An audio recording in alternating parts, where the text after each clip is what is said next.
So we all know that the best time to get into any stock for getting fast earning, fast profit is at the time of breakout. Who said this?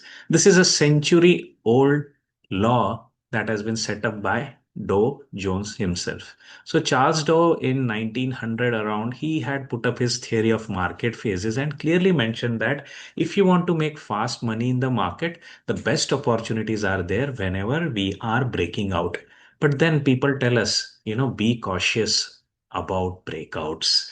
There are fake outs. There are traps for the bulls. ऐसी सब चीजें बोल बोल के ना हमको डरा दिया है कि ब्रेकआउट्स लेने जाते हैं ना तो ऐसा डर लगता है कहीं पे ये ट्रैप तो नहीं है, कहीं ये फेक आउट तो नहीं है. And all those things actually clutter our mind when we really get into breakout trading और इन्वेस्टिंग. और पर्सनली मैं भी इन सब चीजों से गुजरा हूं. But as I spend time in the market, there are certain patterns that I have observed. And in this video, I'm going to discuss about with you are those conditions, those things which point towards the possibility of a breakout failure down the line. तो मैं हूं मिलिंद उपासनी, अपने 25 साल के अनुभव के साथ आपके पास लेके आया हूं एक सेशन जिसमें मैं डिस्कस करने वाला हूं कि किस तरीके से कहाँ पे हमें मार्केट्स में ज्यादातर करके ब्रेकआउट्स में फेलियर ऑब्जर्व होते हैं.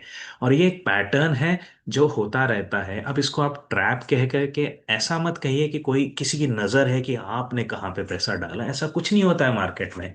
It is a general environment जिसका हमारे ऊपर इम्पैक्ट होता है. कोई हमें ट्रैप करने के लिए ऐसा वहां पे बैठा हुआ नहीं रहता है. ये डर अपने अंदर से निकाल देना है हमको, और हमको एक समझना है कि एक जनरल कंडीशंस हैं जिनके कारण हमारे ब्रेकआउट्स में फेलियर हमको देखने को मिलता है. तो ये कौन सी कंडीशंस हैं, कौन सी सिचुएशंस हैं, उनको मैं आज यहाँ पे आपके साथ डिस्कस करूंगा. और along with certain examples. Okay, हम एग्जाम्पल्स भी देखेंगे जो आज के दिन चार्ट पे बन रहे हैं.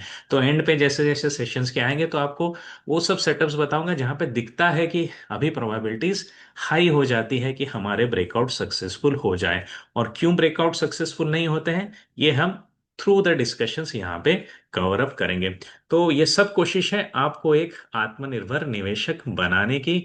और इसी कोशिश में मैं यहाँ पे जो कुछ भी रियल लाइफ स्टॉक्स के एग्जांपल लूंगा तो आपसे निवेदन है कि किसी भी हालत में इसको बाय और सेल टिप मत समझिएगा. मुझे उन विद्यार्थियों से सख्त नफरत है जो मैं जो कुछ यहाँ पे शेयर करता हूँ उसको एक टिप करके यूज करते हैं, 2 दिन पैसा बनाते हैं और फिर भूल जाते हैं और अगले वीडियो का इंतजार करते हैं कि भाई अगली टिप आ जाएगी.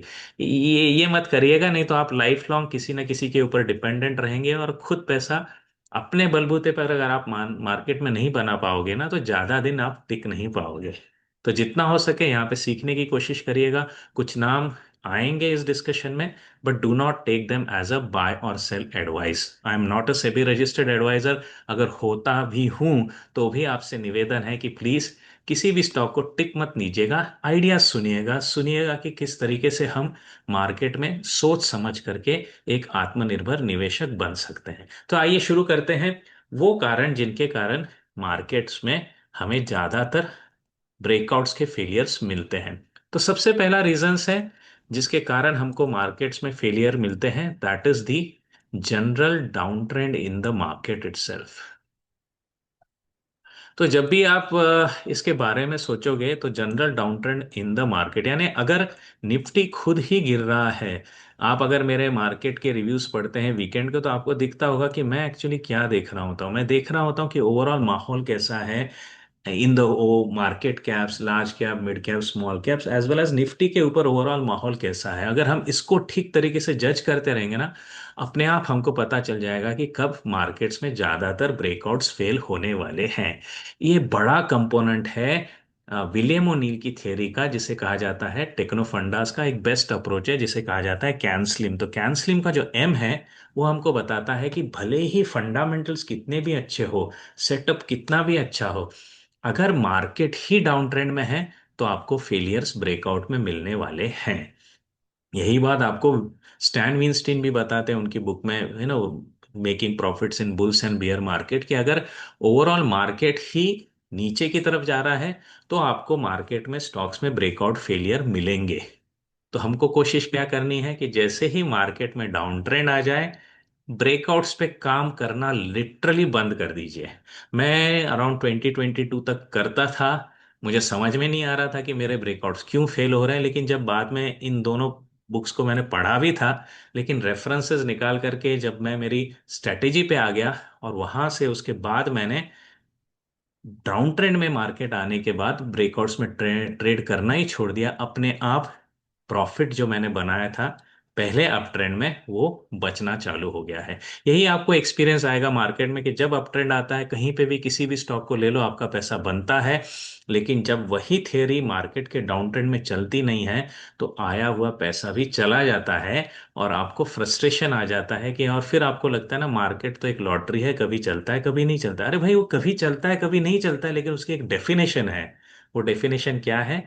जब मार्केट अप ट्रेंड में है तब आपके ब्रेकआउट्स चलेंगे, मार्केट डाउन ट्रेंड में है तो आपके ब्रेकआउट्स फेलियर होंगे। एक सिंपल सी बात है जो इवन डाउ ने भी उनके जो कैप्सुलेट्स हैं, उनके जो पॉइंट्स हैं थियरीज के, उसमें उन्होंने बताई हुई है कि averages tends to be working together, यानी इंडस्ट्रियल एवरेजेस ओवरऑल मार्केट को फॉलो करते हैं, ओवरऑल मार्केट इंडस्ट्रियल एवरेजेस के मुताबिक बिहेव करता है।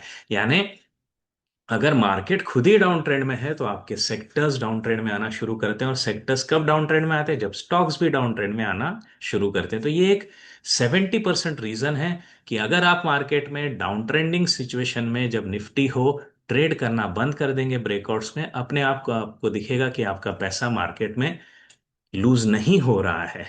और जैसे ही मार्केट में अप ट्रेंड में आ जाए Nifty, you will find that चलो अभी ब्रेकआउट्स पे काम करते हैं, आपका सक्सेस रेट अपने आप अच्छा बना रहेगा। राइट? इसका सीरियसली एक सिंपल सा एग्जांपल लूंगा मैं, कुछ ज्यादा बातें नहीं करेंगे इसके ऊपर। रियल टाइम एग्जांपल है कि अक्टूबर में अगर आप देखते हैं निफ्टी में, तो अक्टूबर से हमारे यहाँ पे निफ्टी में डाउनफॉल चालू हो गया था।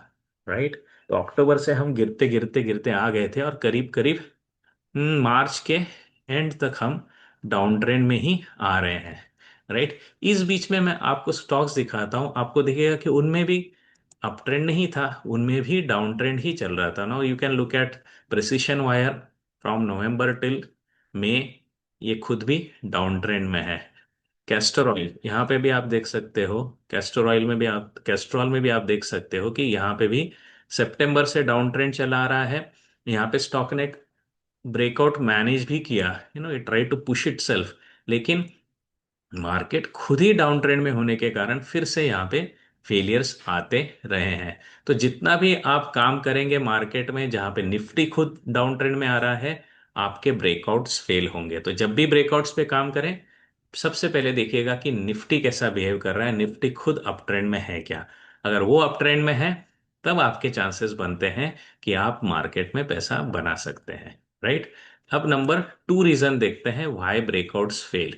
तो सेकंड ब्रेकआउट के फेल होने का कारण है you are working on a shorter time frame. अगर आप डेली ब्रेकआउट्स पे काम करेंगे तो आपको ज्यादा फेलियर मिलेंगे compare to the weekly breakouts. अगर आप इंट्राडे ब्रेकआउट्स पे काम करेंगे तो आपको ज्यादा फेलियर रेट मिलेगा compare to the daily time frame. तो जितना जितना आप स्मॉलर टाइम फ्रेम पे जाते जाएंगे, आपको दिखेगा कि आपके जो ब्रेकआउट फेलियर्स हैं वो बढ़ते जा रहे हैं। ऐसा क्यों हो रहा है? ऐसा इसलिए हो रहा है क्योंकि जैसे भी आप पैटर्न बनाते हैं ना, सपोज ये वीसीपी पैटर्न बन रहा है, आप देखोगे कि इस पैटर्न को अगर आपको फेल करवाना है, कोई भी सेलिंग आ गई एक झटके में तो ये फेल हो सकता है। राइट? ओके। अब ये जो सेलिंग लगेगी ना, आपको जो वॉल्यूम आपको लगेगा इंट्राडे में, वो बहुत ही कम वॉल्यूम में ये टूट सकता है स्ट्रक्चर। डेली में अगर आप जाओगे तो डेली में भी कम वॉल्यूम में ये स्ट्रक्चर टूट सकता है, लेकिन वीकली में क्या होगा? You will need big volume to break the structure. यानी सिंपल सी बात है कि थोड़े से लोग भी अगर मिल जाएं और उनके अंदर पैनिक आ जाए तो इंट्राडे में आपके सेटअप्स फेल हो सकते हैं। कंपेयर टू डेली, डेली में प्रोबेबिलिटी है कम हो जाती है, क्योंकि अगर आपको डेली लेवल पे ब्रेकडाउन लाना है तो और वॉल्यूम लगेगा। You know, it is like a voting machine. अगर आप स्मॉलर टाइम फ्रेम पे कम काम कर रहे हैं तो थोड़े लोगों ने भी वोटिंग कर दी ना निगेटिव, तो एक झटके में आप गिर जाओगे। लेकिन डेली पे जाएंगे तो और थोड़े ज्यादा लोगों का वोट्स लगेगा, वीकली पे जाएंगे तो और ज्यादा लोगों का वोट लगेगा आपको ट्रेंड को ब्रेक करने के लिए। इसलिए हमेशा अपना कंफर्ट डेवलप करिए। इंट्राडे टिपिकली मैं अवॉइड करता हूं ऑन कैश एटलीस्ट। और वो क्यों करता हूं, क्योंकि ओवर द इयर्स मैंने एक्सपीरियंस करके देखा है कि पैटर्न बन रहा है, दिख रहा है 5 मिनट के चार्ट पे, वीसीपी बन रहा है, लेकिन एक झटके में वो क्रैक हो जाता है। ये क्यों होता है? क्योंकि anybody with good amount of volume of selling can easily break it out of his individual panic also, but as the time frame increases आपके हिट रेट मार्केट में अच्छे मिलेंगे। तो टिपिकली मैं एडवाइस करता हूं कि डेली पे काम करिए, लेकिन वीकली पे भी उस सेटअप को देखिए। अगर वीकली में भी ब्रेकआउट आ रहा है, डेली के साथ आ रहा है, वल्ला वल्ला, that is a great point to work on a stock. उसका सिंपल एग्जांपल लेता हूं, in the current setup where we are, CarTrade का आप एग्जांपल लीजिएगा। यू विल ऑब्जर्व दैट यहाँ पे हम डेली पे लेते हैं 9 months daily. So you will observe in 9 months daily क्या हुआ है? You can see over here on the daily time frame there is a breakout। दिखा आपको? अच्छे से ब्रेकआउट आ गया डेली टाइम फ्रेम पे। और इसी को जब मैं वीकली पे भी प्रोजेक्ट करता हूँ, वीकली पे भी मेरे को अच्छा सा पैटर्न यहाँ पे नजर आता है, and that is what is the VCP pattern. Can you see this? So now this is something which tells me that overall मैं डेली पे भी स्ट्रांग हो रहा हूं और वीकली पे भी ब्रेकआउट है। तो इस तरीके से क्या हो रहा है कि I am able to work at a higher time frame. तो मेरा जो फेलियर रेट है वो कम आ जाता है, राइट? तो सेकेंड पॉइंट याद रखिएगा कि जितना हम हायर टाइम फ्रेम पे काम करेंगे, उतना हमारे ब्रेकआउट का सक्सेसफुल होने का चांसेस बढ़ जाता है। तीसरा है, never trade against the long term down trend. Never trade against against long term trend. अब क्या होता है ना कि हम सब लोग है ना, कोई डेली चार्ट्स पे कंफर्टेबल है, कोई 5 मिनट्स पे, कोई वीकली पे कंफर्टेबल है। Never trade against long term trend. तो कई कई बार क्या होता है ना, डेली चार्ट्स पे मुझे दिख रहा है ना बहुत अच्छा सेटअप है और ब्रेकआउट आ रहा है, लेकिन वही अगर वीकली चार्ट्स पे देखूँ ना तो एक्चुअली स्टॉक बहुत गिरा हुआ है, और वहां से मैं ये बेस बना रहा हूँ। अब क्या हो रहा है कि लॉन्ग टर्म में जो है आप डाउन ट्रेंड में हो, शॉर्ट टर्म में आप अप ट्रेंड में आने की कोशिश कर रहे हो, तो चांसेस क्या है, ये जो बड़े टाइम का डाउन ट्रेंड है वो आपको टॉपल डाउन कर सकता है। ये कहाँ पे मिलेगा? ये आपको मिलेगा again in the doves theory, the theory which is covered in the MTF dashboard. जो मेरा एमटीएफ डैशबोर्ड का प्रोग्राम है उसमें मैंने वो कवर किया हुआ है कि मार्केट में तीन तरीके के ट्रेंड है। One is primary, another is secondary, and third is minor. तो प्राइमरी को टिपिकली मैं मंथली लेके चलता हूँ, सेकेंडरी को मैं वीकली चल रहा हूँ, और जो माइनर ट्रेंड है उसको डेली लेके चल रहा हूँ। तो अगर डेली में मैं सोच रहा हूँ कि मेरा अप ट्रेंड में है, क्योंकि डेली चार्ट पे सब कुछ बराबर दिख रहा है, लेकिन अगर हायर टाइम फ्रेम पे मैं डाउन ट्रेंड के अगेंस्ट खड़ा हूँ, तो मेरा फेलियर यहाँ पे होने के चांसेस ज्यादा हैं। इसका सिंपल एग्जांपल है आज की तारीख में राजेश एक्सपोर्ट्स। तो राजेश एक्सपोर्ट्स का चार्ट मैं आपको दिखाता हूं। तो यहाँ पे आप डेली चार्ट्स पे देखोगे ना, you will feel very excited. आपको लगेगा कि यार बहुत अच्छा सेटअप है, यहाँ से अभी ब्रेकआउट आकर के मेरे पैसे बनने के चांसेस ज्यादा हैं। लेकिन चैलेंज यहाँ पे कहाँ है? आप देख सकते हो कि पहले ही लॉन्ग टर्म का जो एवरेज है 200, वो आपको स्क्वीज कर रहा है, राइट? और जैसे ही मैं हायर टाइम फ्रेम पे जाता हूं तो वहां पे तो जाकर के और पता चल जाता है कि मैं against long term down trend fight करने वाला हूं। अब ऐसी सिचुएशन में क्या हो जाता है, primary trend is against you, your minor trend probability of standing against is it's less. Remember again, it is a game of probability. कल आप बोलेंगे सर आपने बोला था लेकिन राजेश एक्सपोर्ट्स तो दौड़ रहा है। ऐसा भी होता है, लेकिन प्रोबेबिलिटीज इसकी कम है। जैसे मैं एक सिंपल सा केस दिखाता हूँ, जेएम फाइनेंशियल का रिसेंट की केस है। ये स्टॉक ऐसा है कि fundamentally it is good, sector भी गुड है, और इसने जो नीचे से मूवमेंट ली है, it is able to fight through it. होता है लेकिन रेयरली होता है। आपको प्रोबेबिलिटीज के बारे में सोचना है ज्यादातर करके। अगर आप लॉन्ग टर्म ट्रेंड के अगेंस्ट ट्रेड करेंगे, looking at your time frame, you are going to make a mistake. तो जब भी ब्रेकआउट सेटअप हो, कम से कम उसको वीकली पे देख लो, हो सके तो मंथली पे देख लो।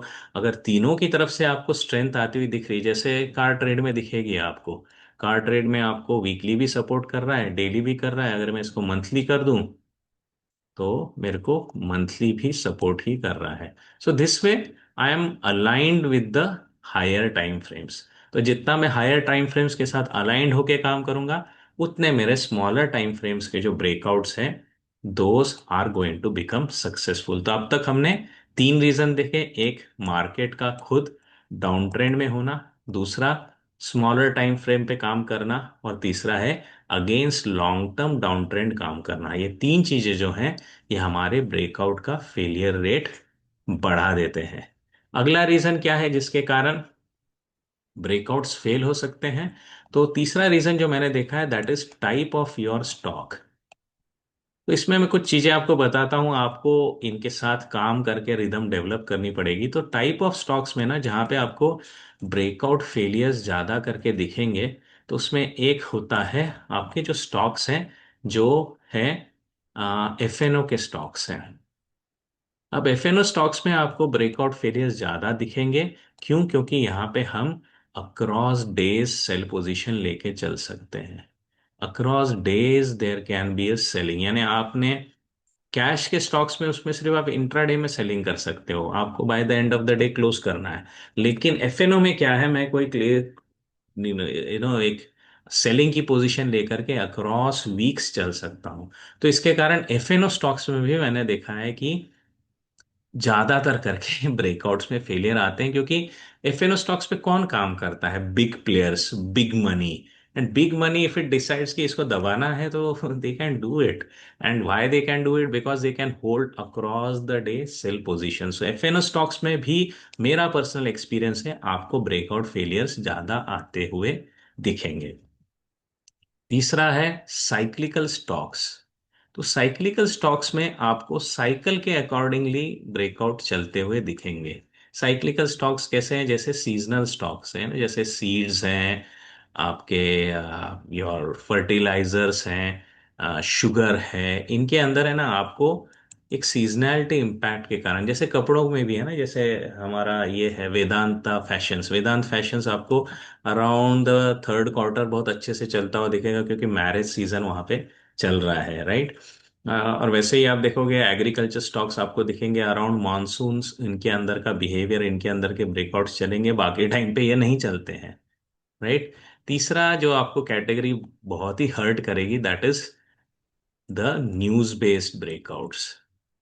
तो न्यूज बेस्ड ब्रेकआउट्स में सबसे इजी आपको एग्जांपल देता हूँ, जहां पे सबका पेन पॉइंट चलता है, वो है शुगर। शुगर का किस्सा बाकी तो मीठा होता है, लेकिन मार्केट में बहुत खट्टा पड़ जाता है।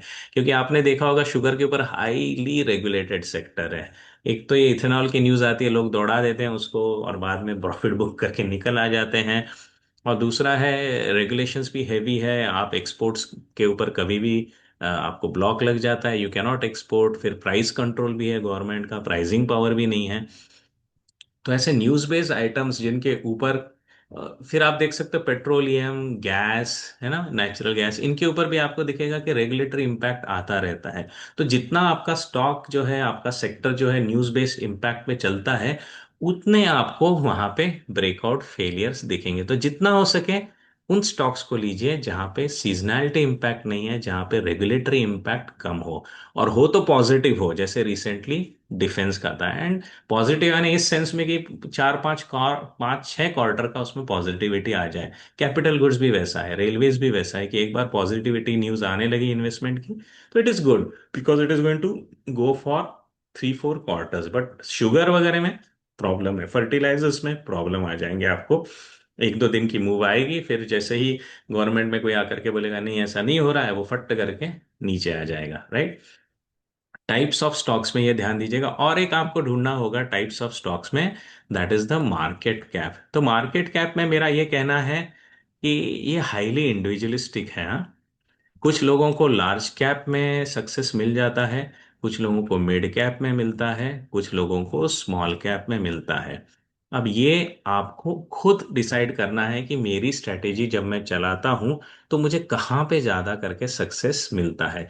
टिपिकली मुझे मिड कैप और स्मॉल कैप में, मिड कैप में ज्यादा सक्सेस मिलता है। स्मॉल कैप में चांसेस, अगेन मैंने बोला है कि थोड़ा बहुत वॉल्यूम भी कोई भी प्लेयर हिला करके it can disturb you, right. तो स्मॉल कैप में you have to be very very sharp. Very very sharp means आपको यहाँ पे फंडामेंटल्स भी बहुत सॉलिडली लगाने पड़ेंगे, क्योंकि यहाँ पे लिटरली मल्टी बैगर्स बनते हैं, लेकिन मल्टी बैगर्स क्यों बनते हैं? बिकॉज ऑफ सॉलिड फंडामेंटल्स और अ event which is having a long term impact. जैसे किसी ने किसी कंपनी को खरीद लिया, या मैनेजमेंट चेंज आ गया, या कुछ ग्रोथ थी, या मार्जिन इंप्रूवमेंट आ रहे हैं, तो ये यहाँ पे ना आपको डीप स्टडी लगेगा। क्योंकि अगर आपकी डीप स्टडी नहीं है, किसी खराब फंडामेंटल के स्टॉक में चले गए, तो उसको कोई भी आकर के बेसिकली प्लेयर ही कैन स्पॉइल दैट सेटअप।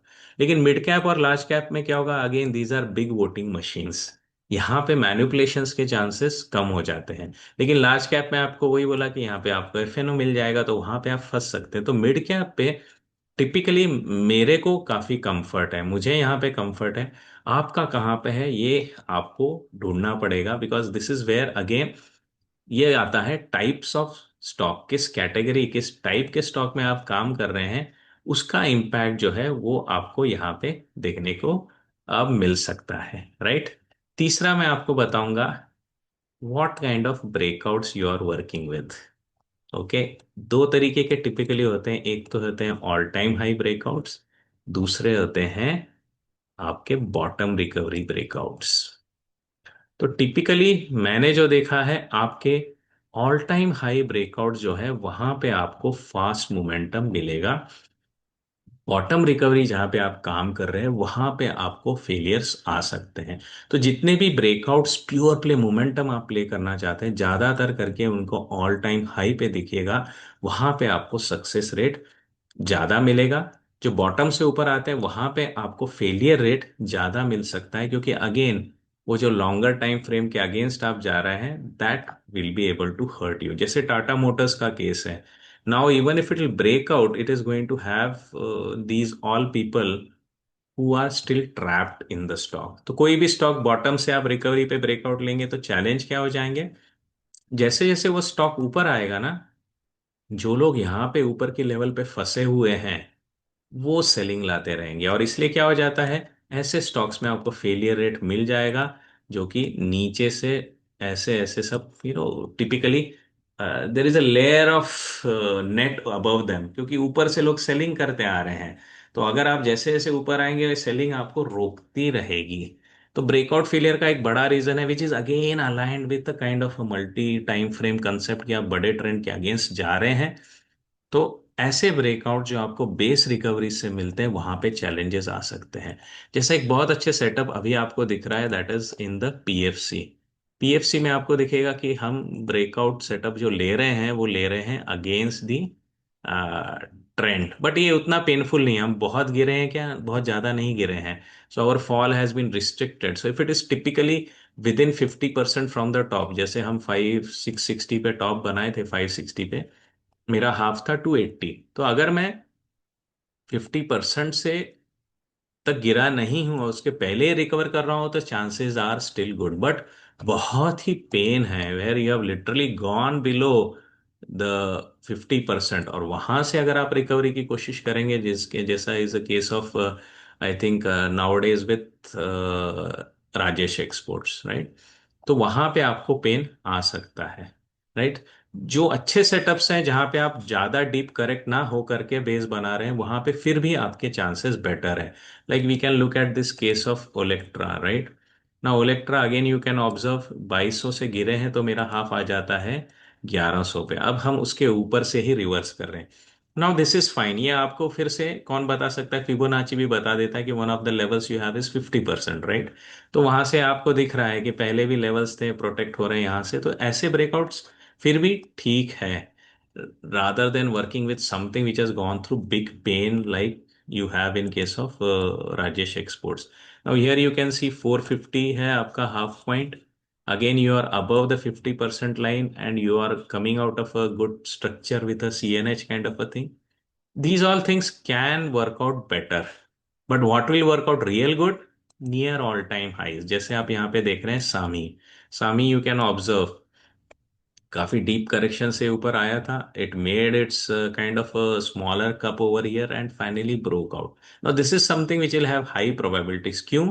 क्योंकि ऊपर किसी ने भी इसको कभी खरीदा बेचा ही नहीं है. So there is no set of sellers who are under pain to work here.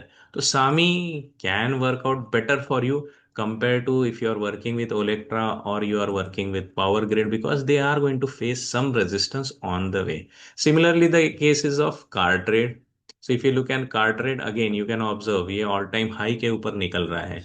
और दिस इज फाइन, क्योंकि ऊपर कोई सेलर नहीं मिलेगा, आपके चांसेस हैं ज्यादा करके आप जीत सकते हैं, right. So there is a trade off between working with stocks which are coming out of the base versus working with stocks which are near the all time high. तो preferably work with all time highs.